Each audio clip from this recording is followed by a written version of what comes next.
Era 1962 y Phil Knight se podría catalogar como un chaval cualquiera. Tenía 23 años, era de Portland, Oregón, una ciudad pequeña comparada con gigantes como Los Ángeles. Se había graduado en periodismo y después había cursado un MBA por Stanford.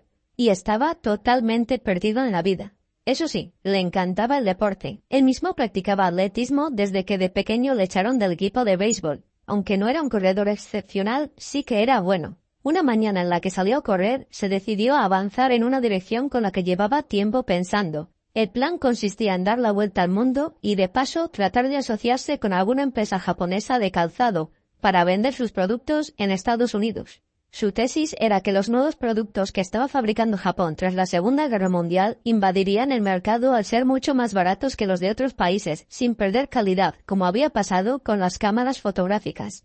Así que, ¿por qué no intentarlo con el calzado?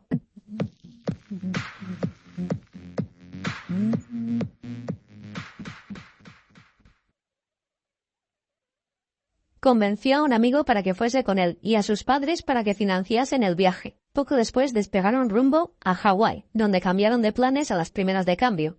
El lugar les encantó tanto que decidieron quedarse allí. Phil buscó trabajo primero como vendedor de enciclopedias, pero era un mal comercial. Así que se fue a vender productos financieros, donde sí consiguió más éxito. Tenían su vida establecida en el lugar, cuando Phil se dio cuenta de que debía ponerse en marcha y continuar con su proyecto original. Su amigo había conocido a una chica, así que se quedó allí. Nuestro protagonista continuó solo hasta Japón, donde conoció a dos exmilitares americanos que le dieron las pautas más básicas para hacer negocios con los japoneses. Fue a visitar la fábrica de Onitsuka, en la ciudad de Kobe, donde la recibieron casi con honores.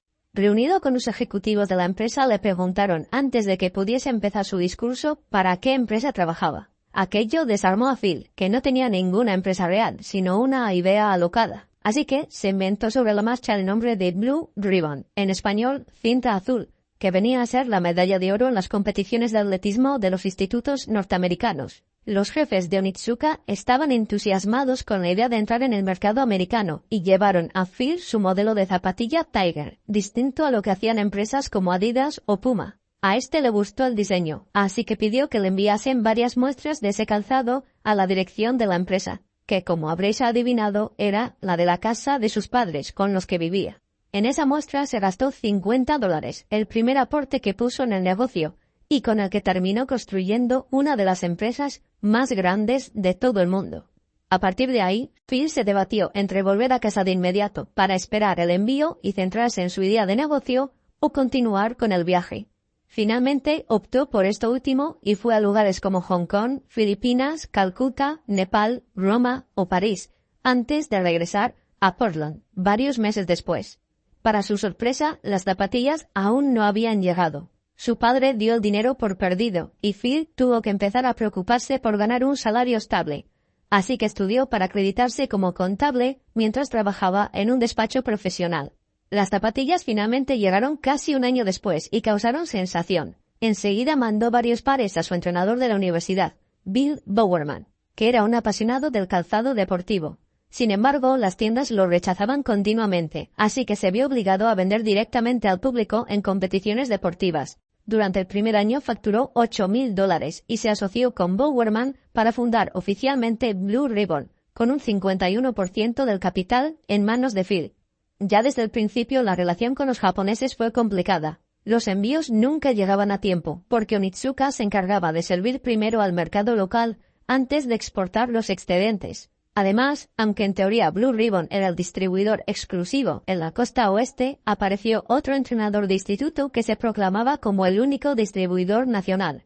Esto ocasionó que Phil viajase a Japón para reunirse de nuevo con los ejecutivos de la empresa. Consiguió mantener su estatus de dominio en el oeste, así que el negocio siguió creciendo, con las ventas duplicándose cada año y nuevas contrataciones de empleados. Aún así, no podía renunciar a su trabajo fijo. Blue Ribbon no daba beneficios, pues todo se reinvertía en nuevas existencias. Phil pasó a Pricewaterhouse, la famosa empresa de auditoría y consultoría, mientras aprovechaba los ratos libres para seguir en su pequeña empresa. En esos primeros años la demanda crecía más rápido de lo que la oferta podía responder. De hecho, Onitsuka estuvo a punto de no renovar el contrato con Blue Ribbon, porque preferían a alguien más grande que tuviese presencia en todo Estados Unidos. ¿Y qué podía hacer Phil? Pues volver a mentir. Dijo que también estaban en la costa este, lo que retuvo a Onitsuka. El problema es que ahora tenían que abrir de verdad en la otra punta del país, para lo que mandaron a Jeff Johnson, el primer empleado que habían contratado y uno de los más fieles que tuvieron en toda su historia.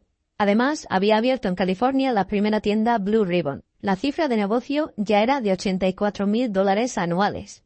En 1968 llegó a 150,000 y en 1969 rozaba los 300,000.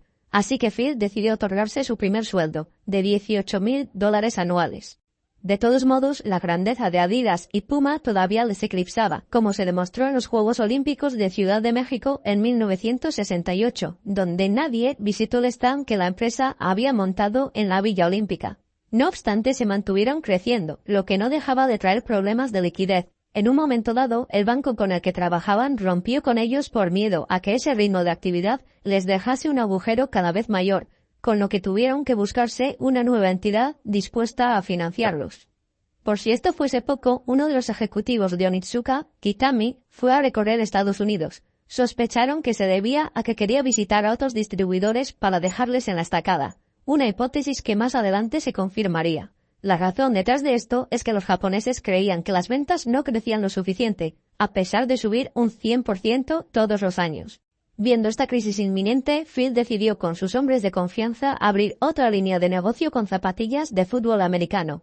El acuerdo con Onitsuka les prohibía distribuir otra marca de zapatillas de atletismo, pero no decía nada de otras disciplinas deportivas, así que se lanzaron a visitar fábricas que pudiesen hacer un producto igual de bueno. En esta etapa fue crucial su asociación con Nissho, una de las características sociedades mercantiles que crecían en Japón, cuyo término original es Shōgo Shosha. Estos aceptaron financiar a Blue Ribbon a modo de banco y además compartieron con ellos sus conocimientos industriales y sus contactos en el país nipón para encontrar nuevos proveedores.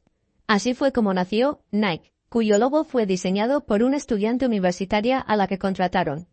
El nombre tan extraño por aquel entonces, Nike, se le ocurrió a Jeff Johnson, en honor a Nike, la victoria alada en la mitología griega que normalmente era llevada por la diosa Atenea. Presentaron Nike en Estados Unidos y a pesar de que los primeros lotes estaban mal hechos, el público los compró porque confiaba en Blue Ribbon. Era una empresa diferente a Adidas o a Puma, que llevaban décadas en el poder y se habían acomodado en él. Onitsuka se acabó enterando y rompió el acuerdo, presentando meses después una demanda en Japón, a lo que Blue Ribbon contestó con una demanda en Estados Unidos. Aun con estos nuevos inconvenientes con sus antiguos socios, Blue Ribbon seguía imparable, llegando a calzar a algunos jugadores de los Portland Trail Blazers, el equipo local de la ciudad natal de la empresa, o a Illy Nagaste, un tenista que estaba despuntando.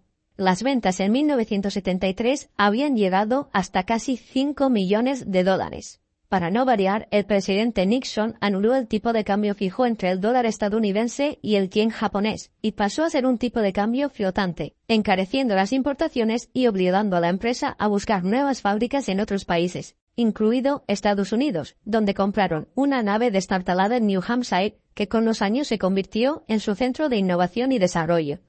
El juez estadounidense que llevaba la disputa entre Onitsuka y Blue Ribbon dio la razón a estos últimos, que recibieron una indemnización por incumplimiento de contrato. Por fin, Onitsuka era cosa del pasado.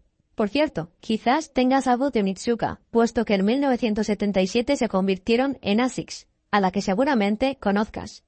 A pesar de este sólido crecimiento, el segundo banco a que habían recurrido también les echó, y pasaron a depender por entero de Nissho.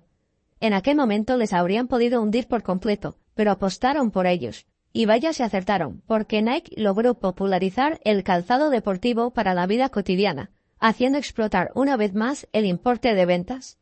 Las Nike ya se habían hecho tan famosas que Blue Ribbon pasó a llamarse Nike, como se la conoce hoy en día. Ya no se les reconocía por el producto de otro, sino por el suyo propio, su marca de identidad. Buscaban continuamente la innovación y la mejora. Por ejemplo, se interesaron por una propuesta de dos chicos que habían diseñado unas suelas con cámaras de aire para mejorar la amortiguación. Bastó que estos dijesen que Adidas había rechazado la idea para captar la atención de Phil. Ahí está el origen de las Nike Air Max. Pero claro, este éxito era algo que sus rivales no podían permitir. Converse y Keds convencieron a la oficina de aduanas de que Nike debía $25 millones al gobierno al aplicar una antigua ley arancelaria. Una vez más, la supervivencia de Nike pendía de un hilo. De modo que contactaron con Mark Hatfield, senador por Oregón, que se mostró muy predispuesto a ayudarles e incluso presionaron a la oficina de aduanas. Finalmente llegaron a un acuerdo de $9 millones, que Phil aceptó a regañadientes porque no creía justo pagar ni un solo centavo. Nike siguió creciendo sin parar, pero faltaba superar un último escollo. Si querían triunfar de verdad, necesitaban una financiación inmensa, y eso solo podían obtenerlo saliendo a bolsa. Esta idea era algo que habían rechazado continuamente para no perder el control ni para viciar el espíritu de la compañía, pero finalmente comprendieron que era necesario. En diciembre de 1980, Nike salió a cotizar a $22 por acción. Si lo ajustamos por los splits que ha realizado hasta la actualidad, es como si hubiese empezado a cotizar a tan solo 5 centavos. Hoy vale alrededor de $140. Gracias a esta multiplicación por un factor de 2.800, Phil Knight se ha convertido en uno de los hombres más ricos del mundo, con una riqueza estimada de $50.000 millones. Su historia empezó con aquel envío de muestras de $50 y terminó patrocinando a deportistas como Michael Jordan, Tiger Woods, Kobe Bryant o Cristiano Ronaldo.